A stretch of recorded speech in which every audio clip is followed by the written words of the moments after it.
Salut à tous, c'est Roms Krabos. Alors aujourd'hui on se retrouve pour l'actu rugby #2. Première image. Oyonnax est revanchard. Pro D2. Une saison de plus à faire le yo-yo pour Oyo. Battu en mai dernier lors du barrage d'accession 47-22 face à Grenoble, les Oyomènes retrouvent les chemins de la Pro D2 un an après l'avoir quitté. Adrien Buononnato et Manny Edmonds pour la remontée. Prochaine image. Clermont. Gédrasiac espère reprendre en novembre. Top 14. Le seconde ligne de l'ASM, Paul Gédrasiac, a déclaré à nos confrères de la montagne espère pouvoir reprendre la compétition après sa grave blessure au genou en mai dernier, victime d'une rupture des ligaments croisés du genou droit. Le joueur de 25 ans se rendra dès le mois prochain au CERS à Saint-Raphaël afin de pouvoir continuer sa préparation de manière spécifique. Prochaine image. Les nouveaux maillots des Montalbanais dévoilés. Pro D2. Pour cette nouvelle saison, les joueurs de Montauban porteront de nouveau les traditionnelles couleurs du club du Tarn et Garonne. Les joueurs de Jean-Frédéric Dubois les porteront pour la première fois le 17 août face à Carcassonne. Prochaine image. Grenoble lève le voile sur ses nouvelles tenues.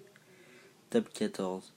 Promu au top 14 après sa victoire face à Oyonnax, Grenoble débutera sa saison contre La Rochelle le samedi 25 août. À quelques semaines de la reprise, le club a dévoilé ses nouveaux maillots sponsorisés par Kappa. Prochaine image. Transfert.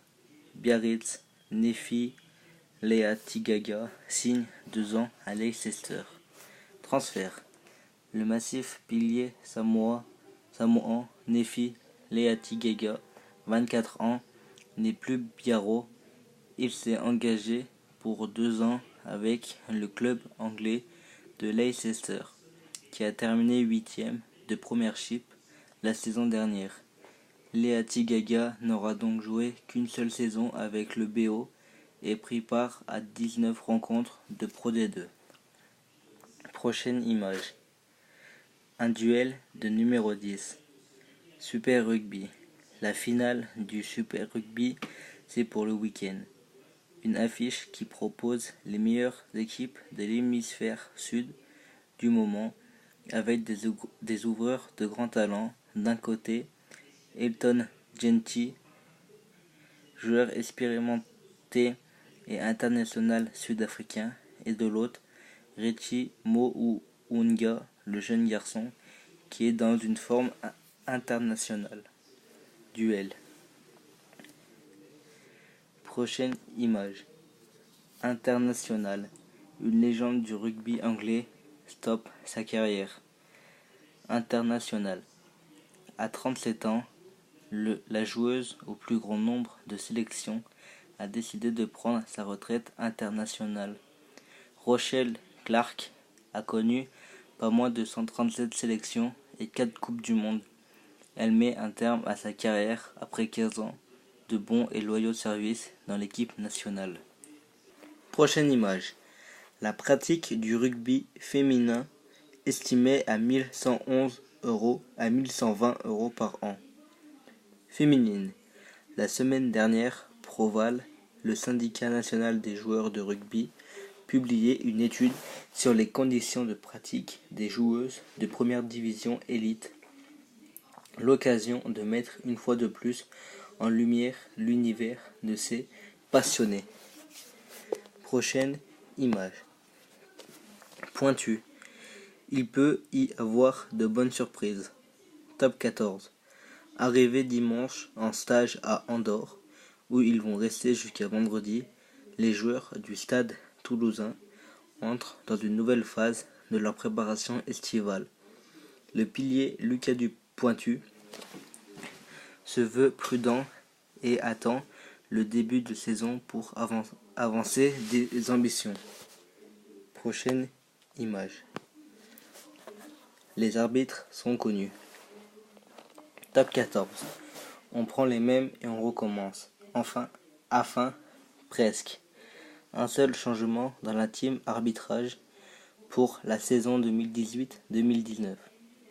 C'est Vincent Blasco Baquet, comité Midi-Pyrénées, l'heureux élu. Maxime Chalon, qui s'est blessé au ligament croisé du genou en début d'année civile, fera son retour sur les terrains fin août. Prochaine image. La finale télévisée. Super Rugby. La finale opposant les Crusaders au Lion ce samedi à 9h30 sera retransmise sur Canal+ Sport. Prise d'antenne à partir de 9h25. Du coup, pour ceux qui veulent voir la finale du Super Rugby, il faudra aller sur Canal+ Sport. Et pour pas le rater, il faut être là à partir de 9h25. Prochaine image. Écosse. Le sélectionneur prolongé. International. Gregor Townsend, entraîneur en chef du 15 du Charbon depuis 2017, vient d'être prolongé par la Fédération écossaise de rugby. Il est désormais lié jusqu'en 2021. Ses adjoints, Matt Taylor et Mike Blair, prolongent eux aussi l'aventure jusqu'en 2021 et 2020. Depuis que Townsend est à la tête de l'équipe, les coéquipiers de John Barclay tournent à 4 essais par match. Prochaine image. Toulouse osait grandir. Top 14. Porté par une saison encourageante sur le plan des résultats et de bonnes intentions, malgré la défaite à domicile en barrage, le Stade Toulousain veut poursuivre sa mutation axée sur la philosophie d'un jeu ambition et sur une formation efficace. Prochaine image. Perpignan. Ce n'est que le début. Top 14. Après 4 années de Pro D2, l'USAP revient dans l'élite avec un des plus petits budgets, mais sur la lancée d'une dernière saison épatante. Les Sang et Or entendent exister parmi les cadors avec un objectif inévitable, le maintien coûte que coûte. Prochaine image. Les amicaux se vendent fraîcheur. Prochaine image et dernière image. La plage, le soleil et le rugby. Beach Rugby. La 4e édition de Gruissan Beach Rugby s'est déroulée ce week-end sur la plage des Chalets. Plus de 900 joueurs se sont affrontés pendant 2 jours sur le sable chaud. C'est la fin de cette Actu Rugby numéro 3 et 2. On se retrouve demain pour l'Actu Rugby numéro 3. C'était Rams Krabos. Ciao!